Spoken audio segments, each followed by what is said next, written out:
中電舉辦呢一個創新智能企業大獎呢，就係希望凝聚大家嘅力量，一齊去推動綠色嘅營商，令到香港成為更加一個可持續同埋更有呢個韌性嘅呢個城市嘅。咁展望未來呢，中電一定會繼續咧去肩負呢一個推動減碳嘅呢個使命啦。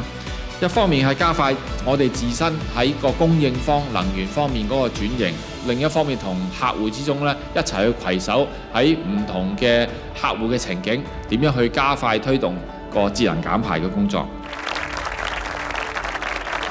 我亦都想咧借呢個機會咧，就肯定各大參與嘅機構嘅貢獻啦，你哋嘅努力啊，唔單止係為咗自己嘅業務嘅發展啦，更加為香港嘅未來啦。我哋咧面對咧就係氣候變化咧，能源上嘅挑戰咧，亦都唔可以單靠即係單一嘅力量，必須要大家一齊合作啦，要跨界別、跨行業攜手推動低碳嗰個發展。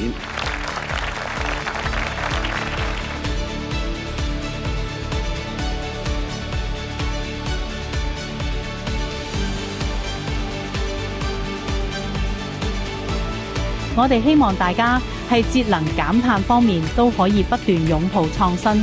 一齊推動可持續發展。